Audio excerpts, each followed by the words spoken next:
standing firm. This is Radio Cayman in the Cayman Islands.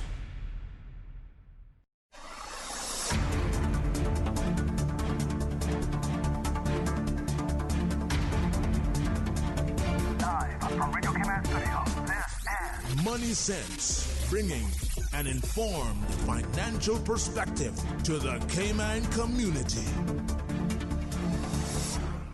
A very good morning and warm welcome once again to Money Sense. Today's show is the second part of a series of the hosts discussing topical issues. We're going to continue with Brexit, but also delve into oil and interest rates. Joining me, Simon Cordery, is Emil Kalinowski this morning. Good morning, Emil. Always a pleasure to be here with you and talking to the audience. Fabulous. Well, it's always a pleasure having you with us, Emil. Let me start with interest rates. Let me set the scene. Just yesterday, the Federal Reserve announced its policy decision on interest rates and cut interest rates by 25 basis points, or for those of us still using old money, a quarter of a percentage point. The decision was slightly complicated, of course, so I'm going to try and break that down and then ask you for some analysis. So the reason I say the decision was slightly complicated was that the Fed is currently made up of 17 voting members.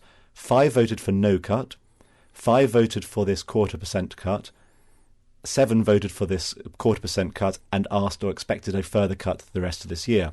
So what that adds up to is 10 people don't want another cut after this, 7 people do want another cut after this. So there's some ambiguity as to whether this is the last of a range of interest rate cuts or whether there may be future ones. So with the history, well, not really a history lesson since it happened yesterday, but with the facts out of the way, to give us some understanding as to how we should interpret those data points and how we should interpret what's going on, why the Fed perhaps cut rates, what it felt it was necessary to achieve, and what the future path might be. Well, I think there may be some disagreement among the members of the Federal Reserve as to the direction of the economy. The reason they're cutting these rates, first of all, is because it is their responsibility. The United States Congress charged them with the responsibility of keeping the economy on schedule, healthy, and employment levels at stable, healthy levels. And unemployment levels are at historic lows. And while the data had, I would say, throughout this year been negative and poor across the world and in the United States, over the last week or two, some of the data coming in, some of the economic accounts suggested that it was no longer accelerating to the downside, that some economic accounts were improving. Retail sales in the United States improved. Car sales improved. On a more global scale, the Purchasing Managers Index on a global scale, which is just a sentiment indicator of individuals who buy goods because they anticipate future demand, it began to get less worse. Mm-hmm. So it wasn't that the economy was still accelerating to the downside, which it had been all year long, but suddenly some data was being reported that suggested maybe it's not getting as bad anymore. And I think the members of the Federal Reserve were worried that cutting rates too much continuously would be too loose a monetary policy, that it would be unnecessary because the economy is perfectly fine or getting better or improving. So that I believe that's where some of the dissent was coming from. But I think the bigger story, perhaps that they were, and I know I'm called Dr. Doom, but they were whistling past the graveyard because of what happened the previous few days in the interbank markets and in oil markets. Now, but if we don't want to segue to that right now, you tell me. Well, I definitely think we do, but I want to sort of try and set the scene as to there are reasons that central banks change interest rates, and your point about them being worried about the opportunities of economic growth and being worried about what is being felt by consumers is vital. And it sometimes gets a little bit lost in the minutiae of these things, and that's why I got my calculator out to do the maths on this. But when you cut interest rates by 0.5%, there are winners and there are losers. Traditionally, central banks look at the interest rate changes from the perspective of consumers or from the perspective of those who are borrowing. They don't tend to take into account those who are saving. So when you think about interest rates being cut and you've got money in your bank account, the Fed doesn't typically care about that. It typically cares about those who are borrowing. And the reason it cares about people who are borrowing is because there's a great level of borrowing, and indebtedness is a problem, generally speaking. So somebody, just to put it into context, if somebody had $500,000 that they were borrowing for a house, and over the past 3 months or so, the Fed has cut interest rates now by 2 times, 2 lots of 0.25%, so I can do the maths, that's 2 times a quarter is a half. If Fed's cut interest rates by 0.5%, that same person, if the bank has passed on those interest rate cuts to them, is now saving about $1,600 per year in interest payments, simply as a result of the Fed making this decision. And what that means is that if you're a consumer who's got a mortgage, or you're a firm who has got lots of debt because you're making investment decisions, the Fed is trying to stimulate those people to have more money in their pocket, to be able to make more investment decisions, or to be able to borrow more. Now, that leads to a very interesting conundrum, because one of the reasons we've got into problems in the not-too-distant past is because of over-borrowing by consumers, by companies.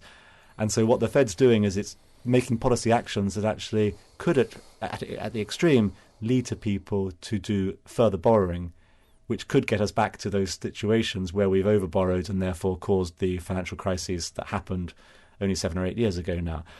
I don't know what your perspective is on that, but that's just sort of the analysis to what's going on behind the scenes in terms of interest rate cuts. Absolutely, and that is the explanation for the interest rate cuts, as you said. And leading up to this decision, I have been coming across several news articles that were suggesting that because debt levels are so high, because interest rates are so high, that is holding back growth. And these cuts will help spur that growth. But I'd like to suggest that it's precisely backwards. Debt levels are high when you look at a historical perspective, debt versus national GDP. In the United States, it's approaching 100%. In Britain, it's approaching highs last seen in, no, not that high, actually. It was much higher in World War II. And right after the Napoleonic Wars in 1815. And I think that was the point I'm trying to drive at, is it's precisely the opposite. Debt levels and interest rates are too high because there's not enough growth. Each of those moments in the United States and in Britain, after there was a tremendous amount of debt, interest rates were at comparable levels. They're even lower now.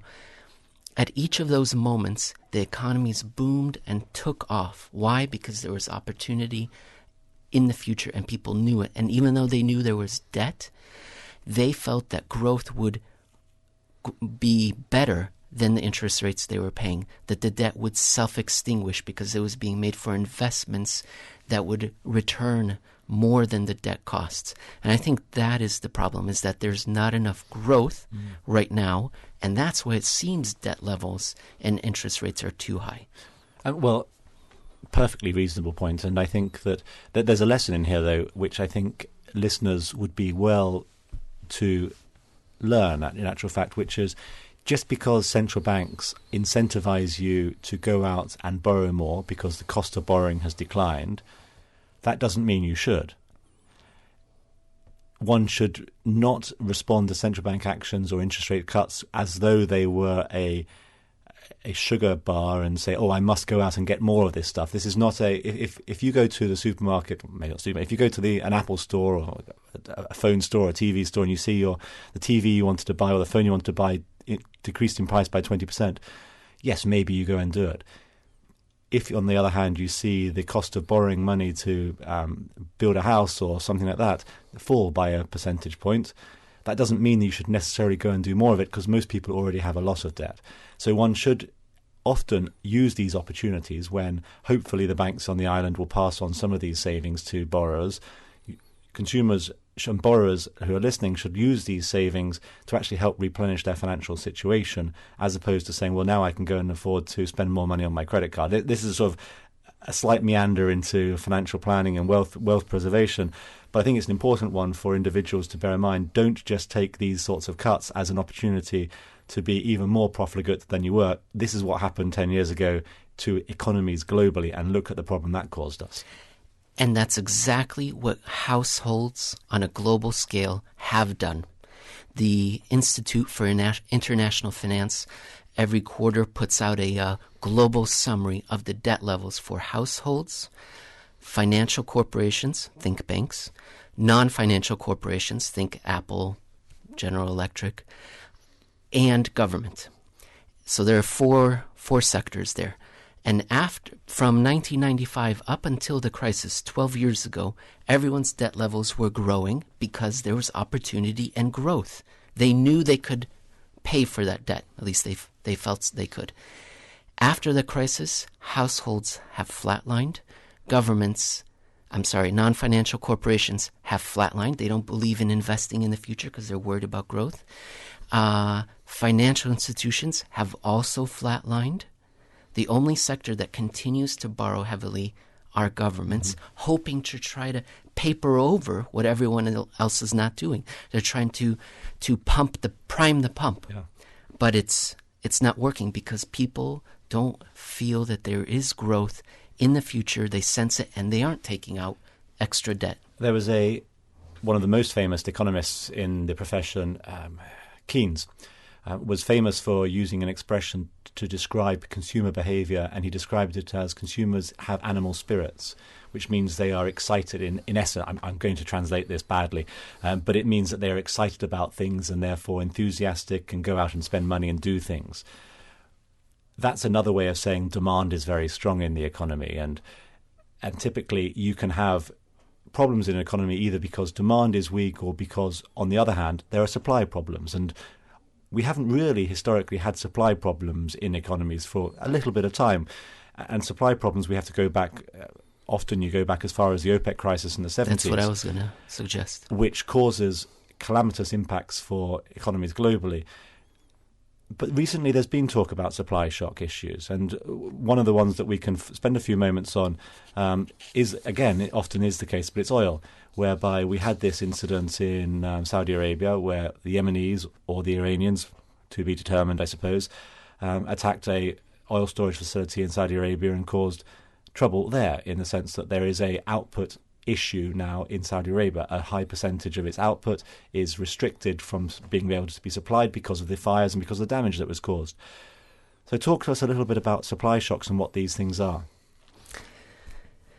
That supply shock, I think, may have reverberated through the global economy more than might be appreciated at the surface. So first of all, it's very important to appreciate that oil is by far the largest commodity in the world, more than copper, more than iron ore, steel. And when you say large, you mean consume, people who are using it in one way or other, whether it be plastics, fueling their car, burning it to make power, all those sorts of things. Yes, and in terms of value. Mm-hmm. There's more value tied to and traded in the oil market than any other commodity. It's the intermediate good that leads to economic activity. So the facility that was attacked in Saudi Arabia apparently is the central hub of all of their oil. All of their oil has to pass through this processing facility, and it was attacked in a substantial manner. And of course, Saudi Arabia is the world's largest exporter.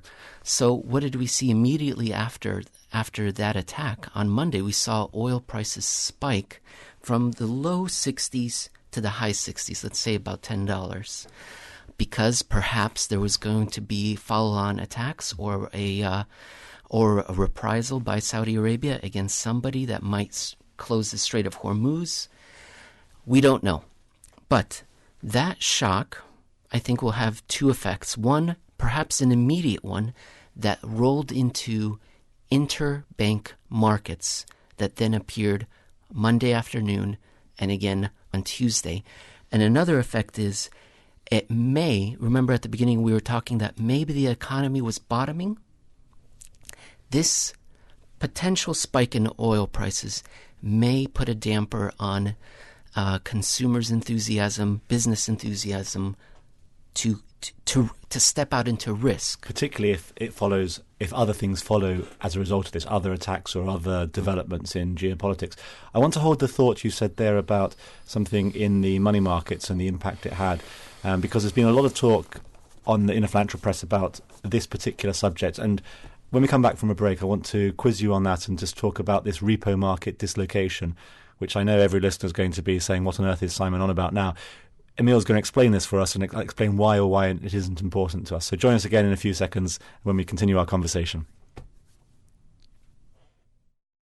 Always ensure that food preparation utensils are washed with a strong detergent and rinsed in hot water in the event that they have made contact with flood water. Boil silverware for 10 minutes and immerse glass, porcelain, china, and plastic items in a solution of hot water and 10% chlorine bleach before use. For more post-hurricane food safety tips, visit DEH website at deh.gov.ky. Are you a natural performer? Can you sing, dance, or play an instrument? Are you known as a gifted comedian? Older persons who can do a star turn are invited to call the Department of Children and Family Services on 949-0290 today. Sign up by Monday, 30th of September to be one of the acts to perform in next month's big stage event on the 10th of October at the Hawkwill Theatre during Older Persons Month. Aw, look at you, killing it at this parenting thing. Ever had a moment where you had a horrible day at work and you overindulged with alcohol? Or when you spoke out loud about how badly you needed a drink, not realizing your child was in the back seat? Parents, you have a significant influence in your children's decision to experiment with alcohol and other drugs. Let's reduce underage drinking and substance use amongst our youth. It starts with one conversation. This message is brought to you by the National Drug Council and Radio Cayman. For more information, log on to ndc.ky. This is Money Sense, bringing an informed financial perspective to the Cayman community. Brought to you by the CFA Society Cayman Islands. And now, more Money Sense. Welcome back. In the first half of the show, we discussed some of the geopolitical issues. We talked about interest rates, and Emil left us hanging right on the edge of a cliff face where we were about to discuss recent dislocations in markets. There's been a lot of talk recently about some action the Fed has had to take in order to calm money markets. People have been talking about these spikes in short-term money market rates as being symptoms of future problems. Give us the 2-minute summary, quick simple version of this. Maybe that's asking too much, and because it's a complicated subject. Give us a summary as to what's really going on here, Emil. I will do my very best because you're right. It's at least an hour show, but. What I would say is that the most important thing in finance and economy is money, liquidity, having enough money to be able to transact. If you don't have enough money, then economic transactions introduce frictions, and it's harder to conduct business, especially on a global, international scale. And the money that powers this international global system of trade is created within the banks, the commercial banks, not the central banks. And it's important to follow what's happening there, because if they're having problems, if they feel they are at risk, they are not going to extend their balance sheet to the rest of the world, therefore restricting the amount of money available for global companies to generate business. And what happened on Monday, perhaps because of this oil spike, we don't really know why, but all of a sudden, in the interbank market, so a market just for banks where they transact solely amongst themselves, the overnight lending rate, because these banks need funds overnight, it's hard to believe, but yes, they do, it shot up. So let's say I went to the Simon Bank and I said, Simon, I need to borrow several millions of dollars overnight. Not for you, Emil. No, Simon takes one look at me and says, absolutely not. Bad credit. Absolutely not. And that is a problem because we've been transacting every day for years. We know each other. But Simon feels there's something wrong. He's got sources and he says, absolutely not. I'm going to charge you 5% overnight. Something and that crazy, is extremely high. The America's central bank set the range up to 2.5% for unsecured funding. Meanwhile, secured funding, all of a sudden, Simon and everyone else in the market is saying we need 5%. That happened on late Monday. Then, early Tuesday, that same market was saying that we now need 10% to lend to you. for some reason, the banks were scared to lend to each other. They were holding back. And that caused, yes, go ahead, Simon. I was just going to say that caused the Federal Reserve to jump in and perform an action that they haven't done since the financial crisis, and they had to release almost $100 billion of liquidity. And that's where I was going. And I think what I wanted to highlight from what you were saying there was that what had happened was a breakdown of trust. In other words, we saw a situation where banks no longer trusted each other for a very short period of time. The reasons still need to be understood better, but the fact remains they didn't trust each other, and they didn't trust to lend to each other. They didn't trust to support each other, and they didn't trust to help each other out if one other bank had a short-term need for money and the other had surplus. And when banks don't trust each other, real problems happen, which is exactly what we saw in the financial crisis, because when banks don't lend to each other, they're so interconnected that you start to have liquidity issues in banks. And when you have liquidity issues in banks, banks are inherently illiquid in that they have lent out money that they're from deposits for 20 years and they don't tend to get it back for 20 years. And so if everyone needs their money back today, their capital ratios are only about 10 to 12 or 15%. So of all the money that banks have, if everybody went to the bank and asked for it today, only 15% of people would be able to get it. That's factually correct. That's what the ratios are showing. So 85% of people, if everyone asked for their money back today, would not get anything. They'd have to wait 15 to 20 years. And that's a problem. If banks don't trust each other, don't help each other out in these problems, real problems can happen in the economy. I'd like to make 2 quick points. You said this was something that we haven't seen since the financial crisis, 2007, 2008.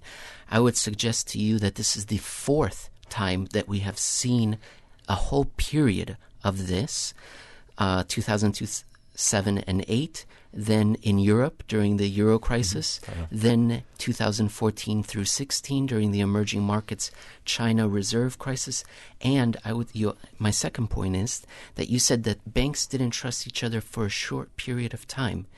This panic was for a short period of time, but we have seen an escalation since 2018. We have seen those interbank rates rising steadily.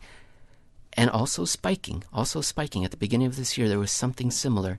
So this has been coming, and if you've been on the lookout for it, you were not surprised by what happened. You may have been surprised by the magnitude, but you were anticipating that interbank trust and credit was strained. And this was just a break.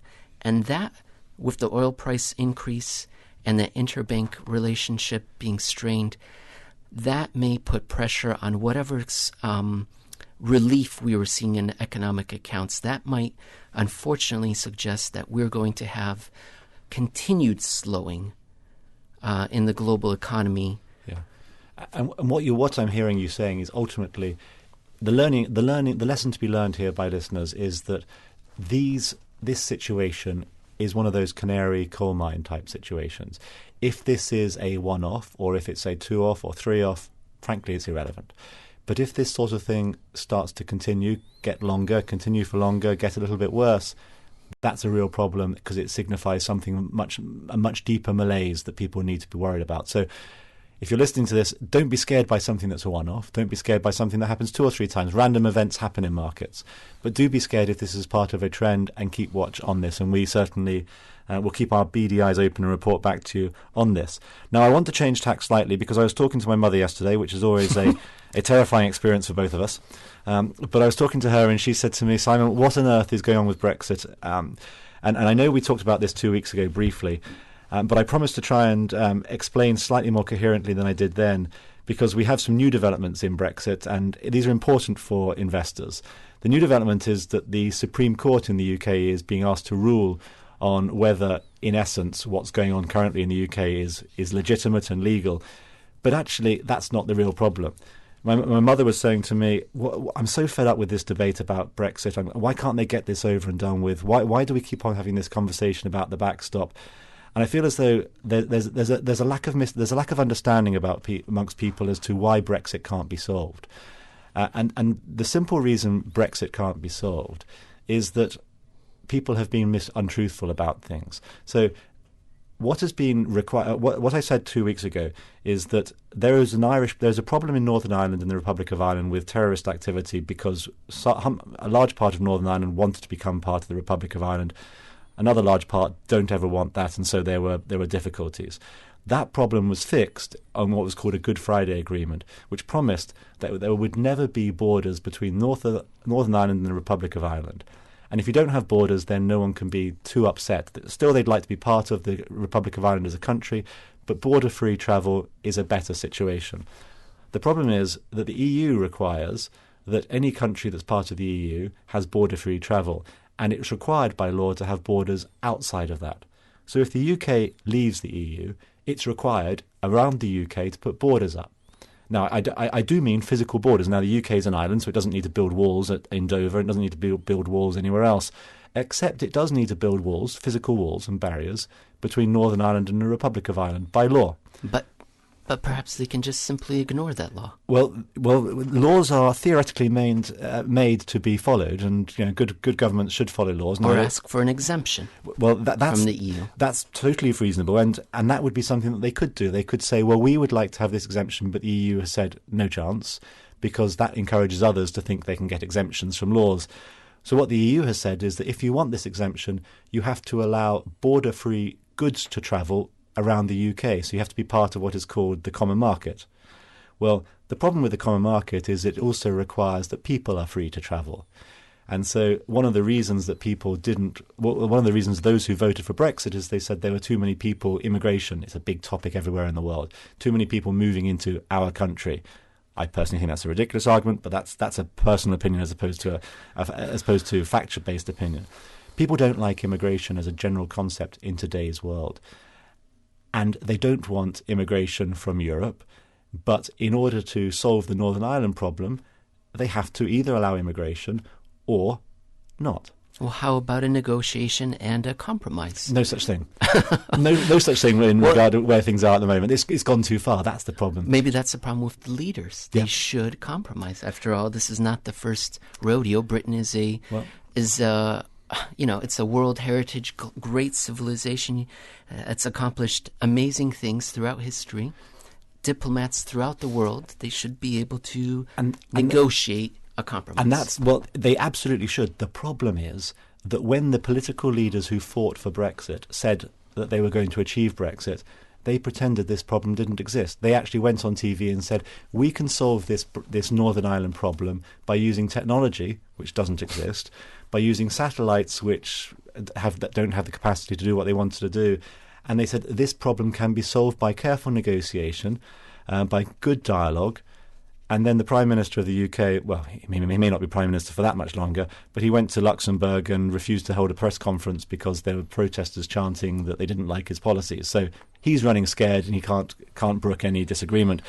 So we have a rather ridiculous situation in the UK whereby this Northern Ireland backstop, it's called, is the fundamental problem which causes the breakdown of honest and open conversations and dialogue and negotiation, and that's a problem.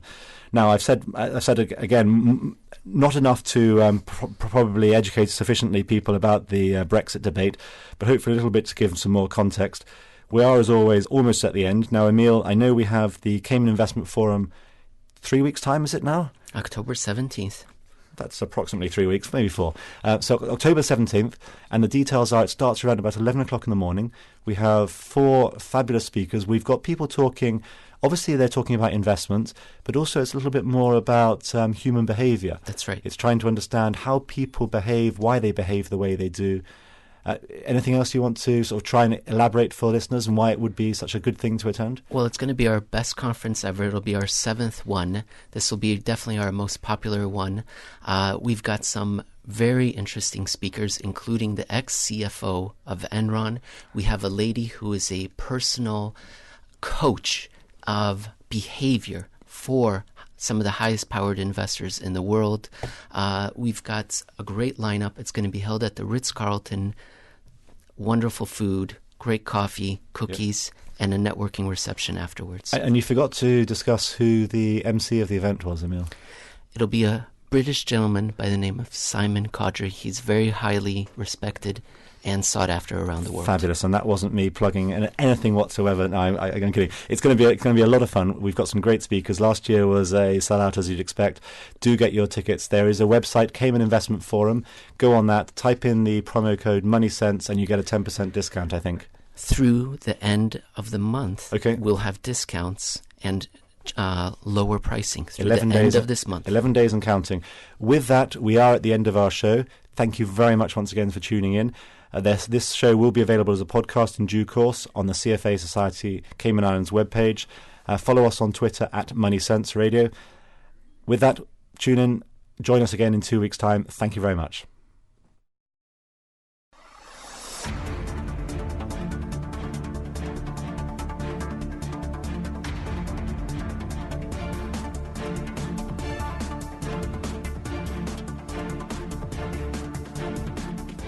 Price Right is Grand Cayman's warehouse shopping superstore, making your dollar go further with huge savings and